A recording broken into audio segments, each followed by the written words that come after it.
Solaris, the sun god of Sonic 06 and the main villain of the game. The End, a deity of unparalleled destruction and the main antagonist of Sonic Frontiers. Which one of these godlike beings comes out on top? And is this fight even close? Well, let's talk about that. Starting with Solaris, this being was so powerful that Dr. Eggman stated it would consume all existing timelines and annihilate the meaning of time itself, making everything collapse into nothingness, which would include the imaginary world, which is an infinite-sized 4D spatial realm. The being was so powerful he required Sonic, Silver, and Shadow to all use their super forms in order to take on the beast. However, this was by no means an easy task, since this creature could decimate each of them with a single attack, easily bypassing the innate invulnerability that is given to them via their super forms, making him incredibly dangerous and easily amongst the top tier of opponents that Sonic has ever gone up against. With Solaris becoming even stronger in Phase 2 of the boss fight when he evolves into his Phoenix form, which is confirmed multiple times to be stronger than his base. If being a threat to all of time and space wasn't already bad enough, Solaris is described as a super-dimensional being, as he exists in the past, present, and future,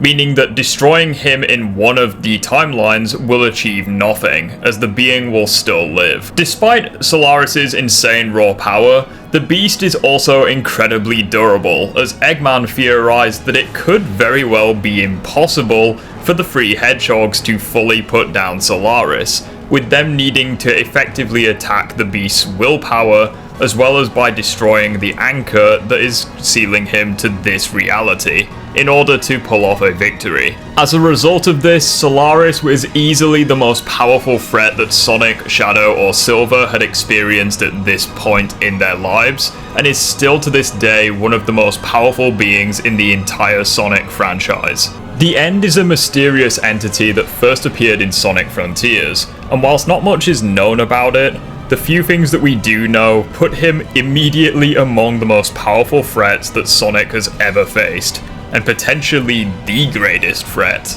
After escaping from cyberspace, the End stated that it would tear down dimensions and consume all, with Sonic confident that he would have to save everyone, everywhere, from the End's influence. This creature had looked into Sonic's memories and stated to be infinite compared to all of Sonic's past adversaries, which would include the likes of the Egg Wizard and Solaris, due to Sonic remembering the events of Sonic 2006 as confirmed in Generations. Even though there are now two endings to Sonic Frontiers, with one of them being canon and the other being non-canon, the End's power should still remain consistent, and as a result, any feats from both endings should still be applicable when judging its power. Despite being weakened and being described as an avatar of the End's true power, the End was still capable of giving Super Sonic and Supreme Sage a run for their money, with Sage confirming that Super Sonic alone would be incapable of stopping the End,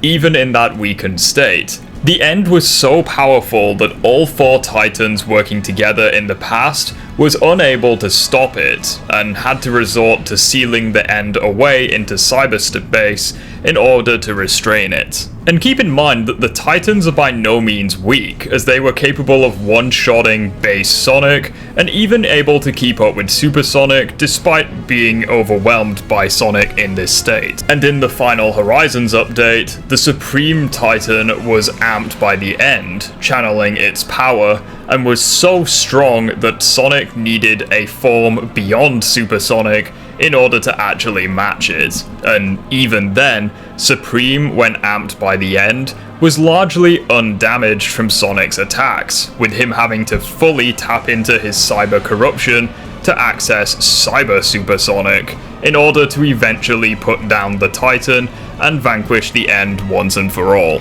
So who wins this fight? Well, it's pretty clear that these characters at face value have quite a lot in common.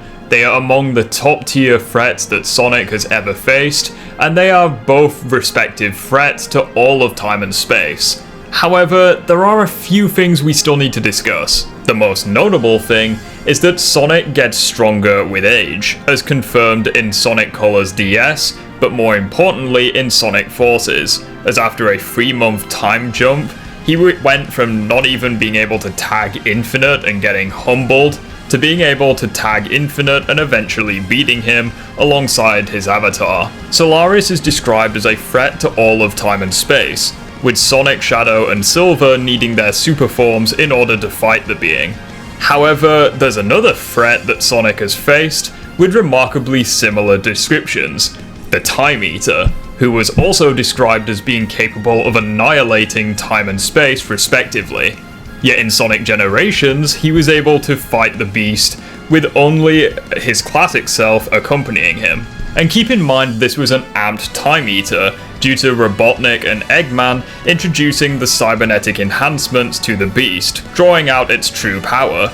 Yet Sonic and his far weaker classic self were able to beat it with relative ease. Compare that to Solaris, where there were 3 super-powered hedgehogs that couldn't even beat Solaris. They had to target his weakness and essentially sever him from this reality. I'm not saying that the Time Eater is more powerful than Solaris. However, given that classic Sonic should be very much weaker than Sonic, Shadow, and Silver from 06, it would be modern Super Sonic during the events of Generations that would logically be doing most of the work due to the power creep in the series, with Sonic growing much more powerful between the events of Generations and Frontiers. Yet Sage, an AI created by Eggman, one of the smartest characters in the verse, dictated that Super Sonic would be incapable of stopping the end. To put it as simply as I can, with Solaris, 3 super-formed hedgehogs were eventually able to beat it, even though it was a high diff situation, and those hedgehogs are much weaker than their present counterparts. On the other hand, the 4 Titans, which scale comparably to Frontier's Super Sonic, were incapable of beating the end. They had the power advantage, as well as the numbers advantage, and they still lost, proving once and for all that the End is more powerful than Solaris, especially as the End looks through Sonic's memories and states that whilst yes he has faced gods and demons and machines, they are all finite in comparison to its infinite strength, meaning that the End, by its own admission, is more powerful than Solaris. And we know that there is some truth to this, because he goes through Sonic's memories, which is why the levels in cyberspace closely resemble levels that we have already played through in prior games.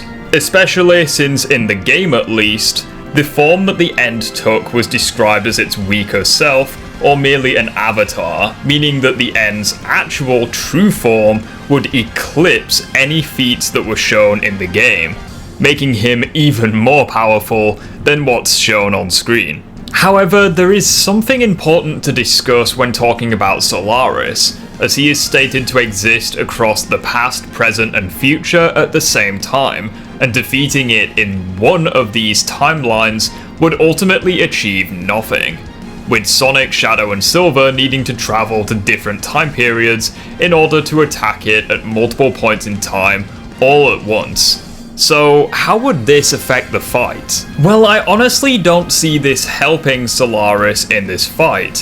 When listening to the End's dialogue, it states that the chaos of creation would all be brought to order, to neutrality, and to nothing, implying that all would fall to the abyss, and the End would consume all. And since we know that the End is indeed a threat to creation itself, especially in its true form, I see it being a threat to every single instance of Solaris across the past, present, and future. I really don't see it being a close fight. At best, it would delay the inevitable, or hell, it could even make the fight a permanent draw. But there is nothing Solaris can do to put down the End, and as a result, I think the End wins this battle. And to be honest, I don't think it's close.